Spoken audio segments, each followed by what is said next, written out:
This is Richard back at you.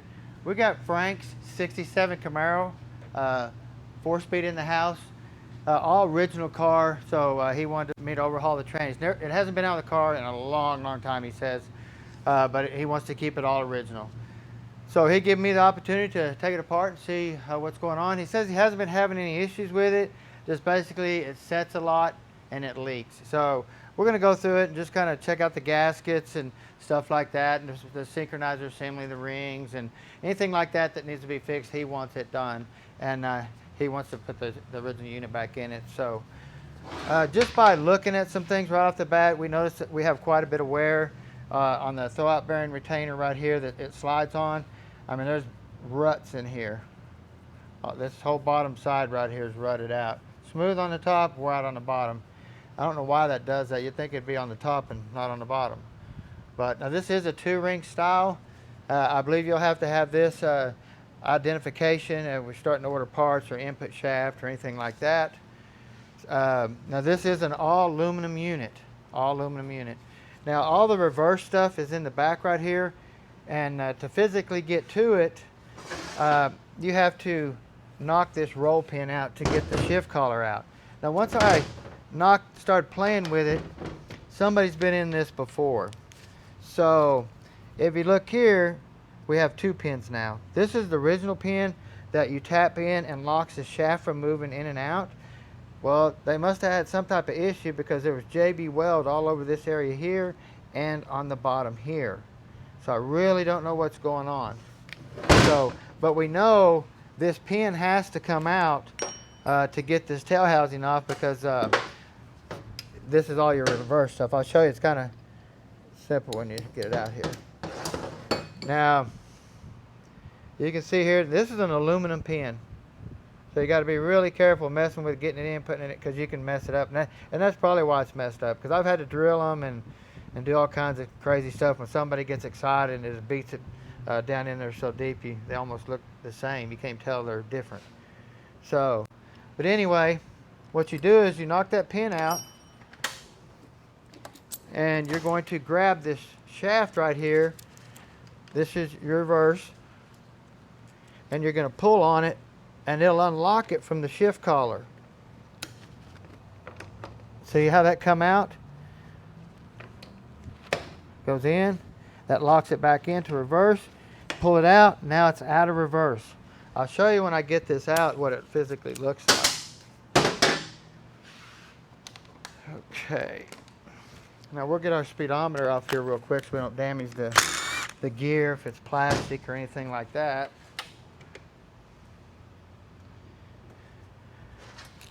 So we're just going to grab this really lightly so we don't mess up the threads and pull on it. There we go. Like I say, somebody siliconed it in already.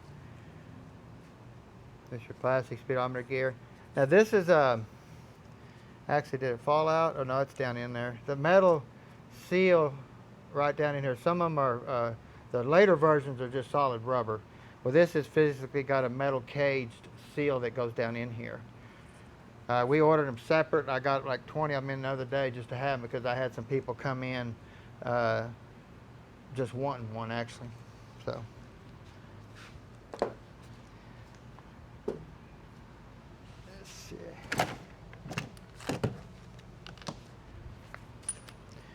Now on this tail housing right here, you have 2 different size bolts. You have 9/16 on the top.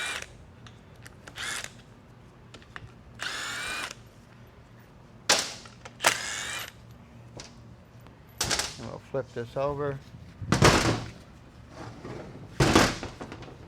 Should be 5/8 there. They weren't even tight, they were loose actually.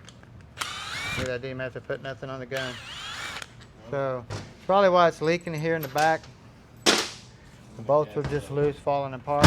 But truthfully, this thing here looked like to me it's been apart before.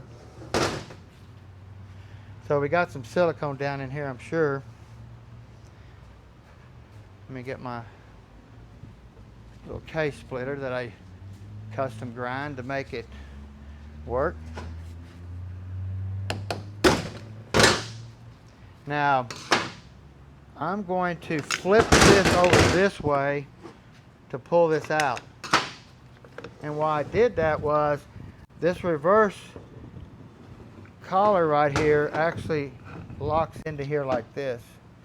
So when you pull this out right here, you pull it out far enough where this unlocks so you can pull it off. See? So you got to be really careful.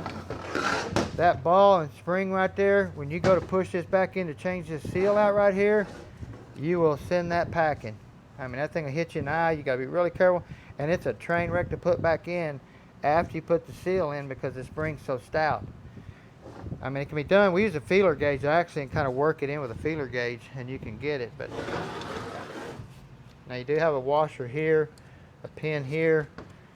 Normally this doesn't come out, but you have another your reverse idler gear here and your reverse gear here. See? In other words, you move the shifter and you're going to move this and it locks onto here. And now all your power flow goes from here to here to here, through here, out here to your motor. So that's your reverse here. See? So now to get that reverse off here, you got to press this speedometer gear off. And I'm telling you, that's a train wreck. So now your bushing here in the back is the same thing as a 350 transmission, 4L60E, 700, anything like that. It takes the same bushing and it does take the same seal. So if you have a problem with it leaking out the back of one of these or something, you can go to O'Reilly's, AutoZone, or anything like that and get a 350 transmission seal, 350 bushing, and do it that way. But you got to pull the tail housing off, change the bushing. That's not recommended to do at home unless you know what you're doing, because you lose this down in here, you don't know how to work it. It can be a train wreck to get all that back together and to get these pins lined up and all that type of stuff. So there's a trick to it, believe me. So Try not for your beginning. Well, if you want to learn, that's one to learn on, believe me. Excuse me. I mean, you got to start some way if you're going to learn. Yeah, definitely. So, and you don't want to grab a 6-speed or something like that, because then you're going to be in trouble. You know, some of these 6-speeds in these Camaros, stuff like that, the ZF models and the Fords and stuff like that, you better have the knowledge to mess with that stuff. You know, even your Dodge 6-speeds, your NV45s and 65s and all that stuff. 68 RPs, AL90s. Yeah, we'll do it. 6R110, 6R14. That's crazy. Yeah. I'm at 10-speed now. Yeah. Now this is your front bearing retainer right here. Your front seal will be in here too. And of course these all broke off. These always, I mean, there's pretty much junk. We'll put little lock washers on these and get rid of them. Update them to modern stuff. Now, if you notice, this tranny here physically has no front seal. They never did put a seal in these. So this tranny here, if you overfill it, it will leak out the front. It doesn't have no seal. It's got this crazy little jam nut right here that you have to lock or hold this and take this off right here to take this nut off here. I'll kind of show you how to do it. It's not the easiest thing to do. It don't look pretty, but it's the only way we know to do it. We say this will be replaced because this is just totally wore out here on the bottom. You can see the hole. That way, if you overfill the tranny, it'll just pour out right here and not leak on the clutch. So, like I said, these, back in the day, I don't know why they didn't put seals in some of these trannies. I ain't ever figured that out. Doesn't really make any sense. It really doesn't.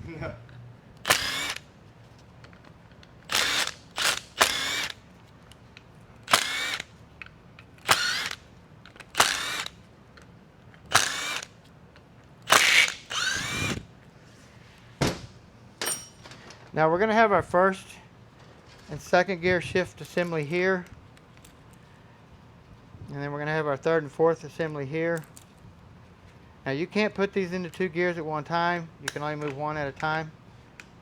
First, second, third, fourth. If I left that in fourth, won't move.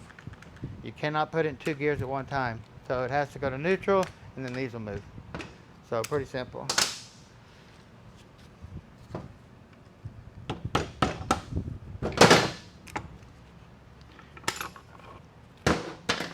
Now we have our 2 shift forks here.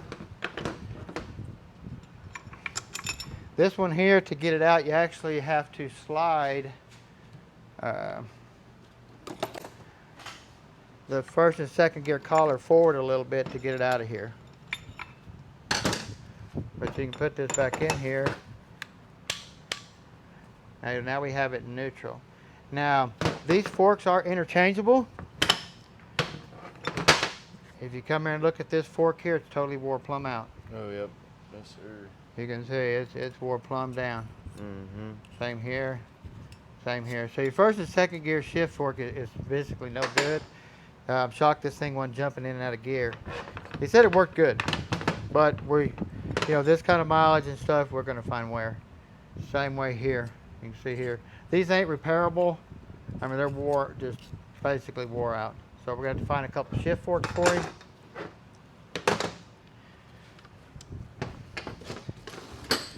Now we're going to come in here and see if I can get this off real quick.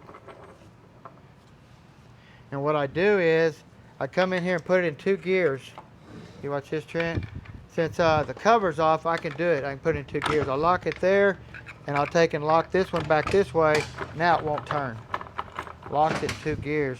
But that way I can get in here and try to take this nut off real quick. Okay. What did I do with that thing? I'm going to put my glasses on real quick. Normally it's not very tight. You can just get in here behind it. There's a little land right here you can get on and try to knock it off. Did you see it already turn? See? Okay. They're not very tight. You don't want to put Loctite on them or anything like that, because then you ain't getting it off. They're not. Not designed. They're not designed that way, huh? They're just barely snugged.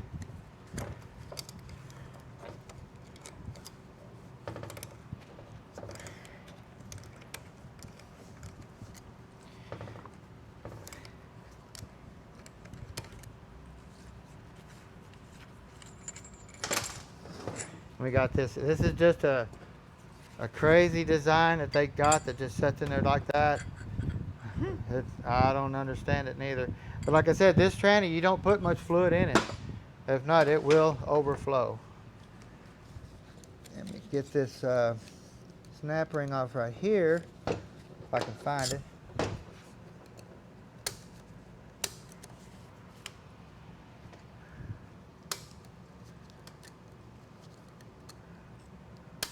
Everything's slippery. There we go.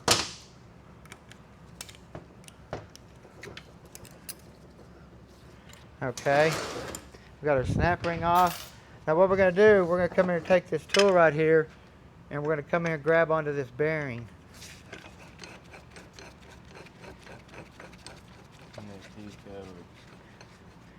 These go in the snap ring groove.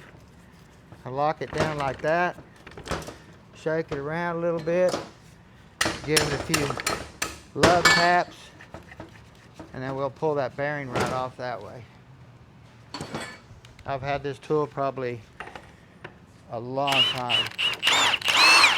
Pretty simple. That assembly. Takes it right off.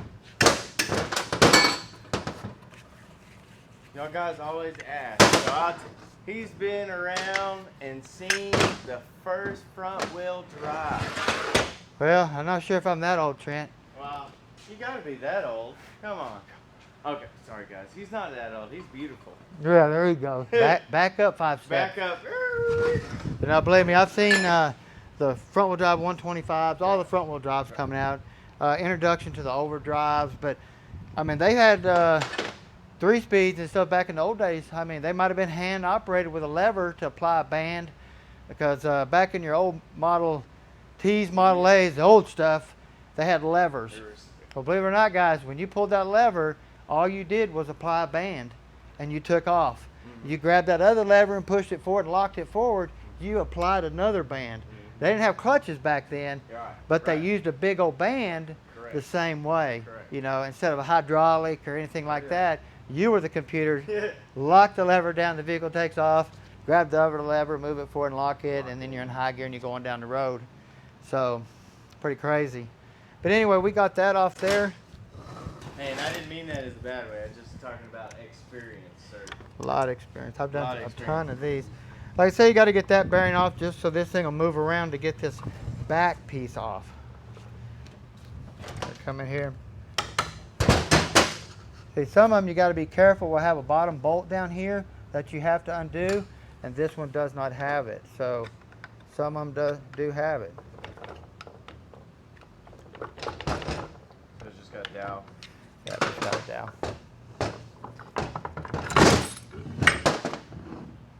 Okay.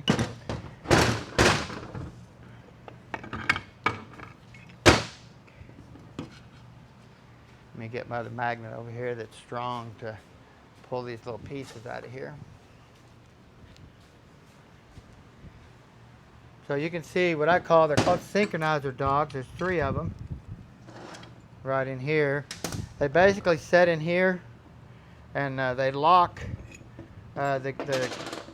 basically this collar into neutral. It's got a groove right there. You can see that groove, and you see that little lug right there physically sets in there like that.